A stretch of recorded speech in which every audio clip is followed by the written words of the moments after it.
Наш эфир продолжают новости. В студии Сергей Михедов. Здравствуйте. Коротко о главном.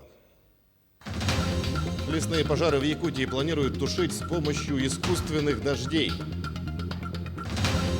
Выпускники Тампонской гимназии получили аттестаты зрелости в первый раз в новом здании. В Ленске продолжается благоустройство городского парка. Этот объект выбрали сами горожане.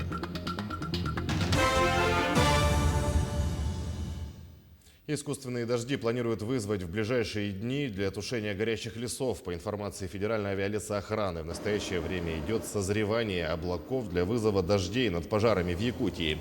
При первой возможности для эффективного вызова осадков ориентировочно 30 июня, то есть уже завтра, ведомство начнет в республике такие работы. Жаркая погода, плюс 30, плюс 35 градусов и прошедшие грозовые фронты стали причиной десятков труднодоступных и удаленных пожаров.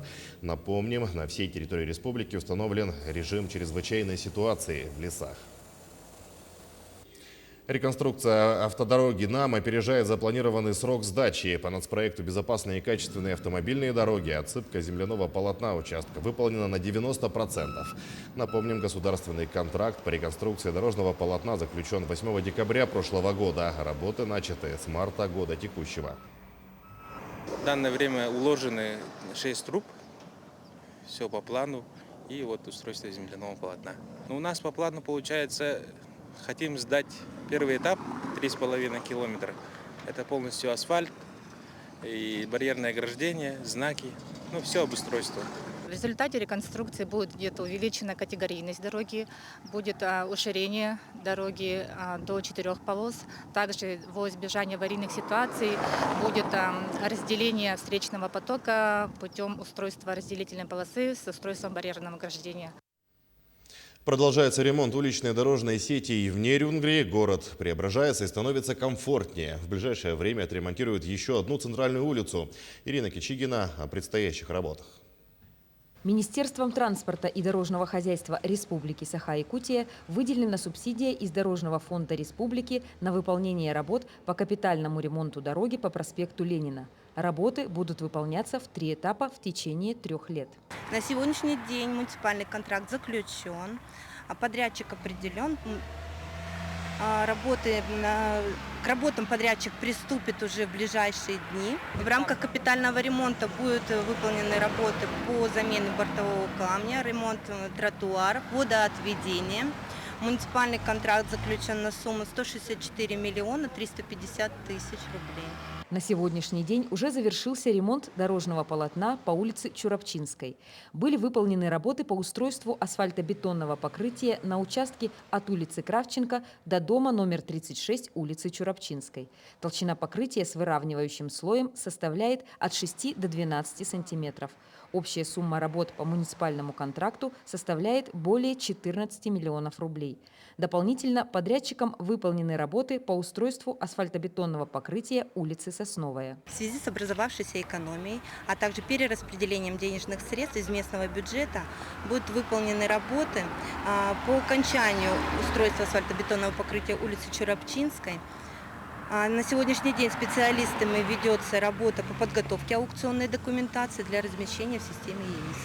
Раньше от многочисленных выбоин на этом участке дороги страдали не только водители, но и пешеходы, которые в дождливые дни рисковали быть мокрыми с ног до головы от брызг из-под колес автомобилей. Теперь проблема решена для обеих сторон транспортного движения. Ирина Кичигина, Захар Головин, Нерюнгри.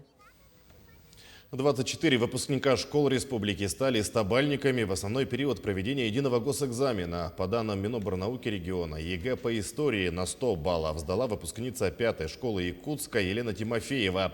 По физике выпускник республиканского лицея-интерната Станислав Новиков. По итогам экзамена по математике профильного уровня в этом году нет стабальников, но в целом улучшились показатели. Так, математику на более чем 70 баллов сдали 792 ученика, из них 90 и более баллов получили 33 выпускника. ЕГЭ по русскому языку на 100 баллов сдали 8 выпускников.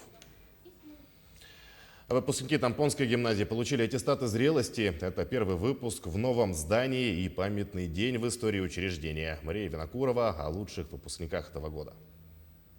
В этом году Тамбонскую гимназию окончили 24 выпускника, из них 7 медалистов. Они получили из рук директора гимназии Петра Новгородова аттестаты с отличием. Медалисты подтвердили свой статус высокими баллами ЕГЭ. По литературе Вероника Волкова набрала 97 баллов, а по русскому языку – 90. На 87 баллов по литературе сдала Нараяна Новгородова. По профильной математике на 86 и на балл ниже по физике у Юрия Цыканова. Классные руководители Лидия Васильева и Павел Суслов самыми теплыми словами напутствовали своих учеников в добрый путь. Сегодня самый лучший день в моей жизни. Именно сегодня я получил аттестат. Мне и моим одноклассникам очень повезло обучаться в новом корпусе гимназии. Сейчас мы пойдем на выпускной, а после этого наши дороги разойдутся. Но, надеюсь, мы все еще увидимся. По сложившейся традиции для выпускников были учреждены именные номинации учителей-предметников с вручением памятных подарков. У Натальи Сополевой счастливый день. Уже второй ее ребенок окончил Тамбонскую гимназию с золотой медалью. Хочу от себя лично сказать огромную благодарность нашей гимназии. Первый мой выпускник – это мой сын Сополев Александр, 2016 год выпуска, медалист. Также и моя дочь Сополева Татьяна Александровна. Огромнейшую, хочу сказать, благодарность нашей гимназии и нашим учителям, и всему персоналу, и директору. От себя лично, от всей нашей семьи и от моих детей. Огромное спасибо. Аттестаты получены. Следующий этап – поступления в вузы. А дальше все дороги открыты. Главное – выбрать именно свой путь. Мария Винокурова, Богдан Тиянич, Хандыга, Тамбонский район. 12 юношей из Алданского района скоро пополнят ряды вооруженных сил, а всего в весеннюю кампанию в армию призвано 70 человек. Родные и друзья торжественно проводили новобранцев, верно служить отчизне солдатам пожелали и наши корреспонденты. Рано утром у военкомата необычно многолюдно, а воздух пронзают самые разнообразные эмоции. Сквозь слезы грусти мам, бабушек и подруг слышны напутствия отцов и старших братьев. Подбадривающе улыбаются друзья. Их приятели и сыновья явились на сборный пункт. Они отправляются в ряды вооруженных сил. Очень волнуюсь, провожаю любимого внука на этот день, а в среду еще буду провожать второго внука. Они с одной семьи, это младшие дочери, сыновья. Они закончили техникум. Общего знакомого провожаем, все очень рады. Ожиданий никаких. То есть, да. У друга как настроение? Позитивное. Призывная кампания стартовала в первых числах апреля, а завершится она 15 июля. Первые призывники из Алданского района уже прибыли к местам службы. Всего весной и летом ряды вооруженных сил пополнят 70 новобранцев. Сегодня у нас отправляем 12 человек. В принципе, они все готовы, все анализы необходимые сданы. Тесты на ПЦР то же самое сданы. Едут они у нас на автомобильном транспорте до Якутска. Проводить новобранцев пришли младшие товарищи. На боевых постах сегодняшних призывников подростки сменят через несколько лет, а пока они проходят службу в рядах юнармии. После показательных выступлений юные защитники Родины пожелали без 5 минут солдатам постоянного присутствия духа, оптимизма и, конечно, верной службы отчизне. Следующая группа призывников явится к пункту сбора через несколько дней. У нас более 70 человек уходит в этом призыве. В принципе, нормально. Также все уже подготовленные. Половины еще нет, но где-то процентов 40 мы уже отправили. Перед посадкой в автобус ребятам было предоставлено 5 минут на то, чтобы обнять близких и попрощаться с ними на год. Из Алдана юноши отправились в Якутск, где состоится распределение. Отдавать долг родине новобранцы будут в военных частях Дальнего Востока и Забайкалья. Татьяна Вахнина, Георгий Баранов, Алдан. В поселке Светлый Мирнинского района появится новый кинозал. Якутия вошла в число регионов, где по нацпроекту «Культура» в этом году откроют небольшой кинотеатр.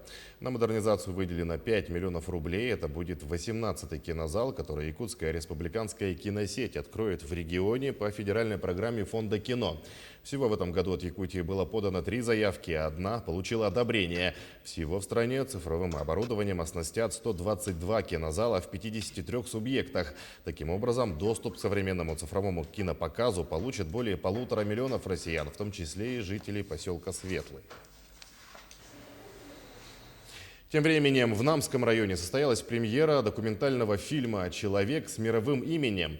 Картина посвящена 85-летию известного ученого-палеонтолога Петра Лазарева. Его за годы работы в институте составляет около трети всех экспонатов геологического музея.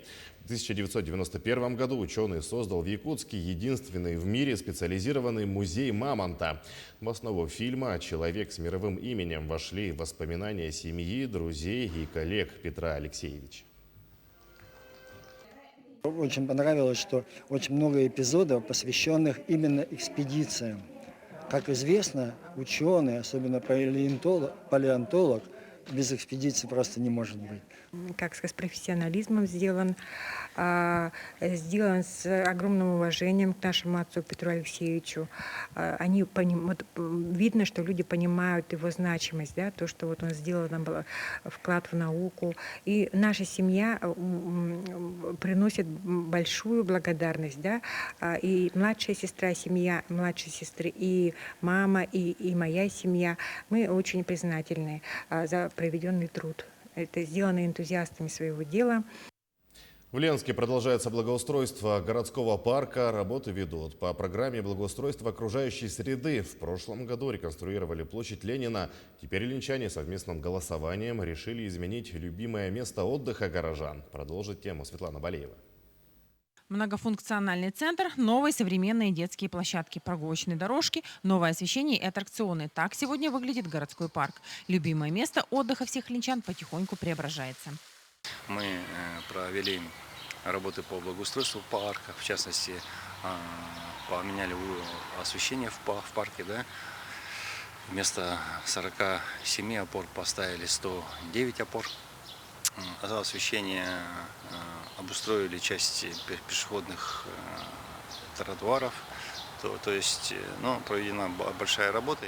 Здесь не бывает пусто. Парк стал местом притяжения не только молодых мам, ожидающих, пока их чадо наиграется на новых площадках, но и ленчан солидного возраста. Здесь, благодаря большому количеству бетонных дорожек, удобно заниматься скандинавской ходьбой.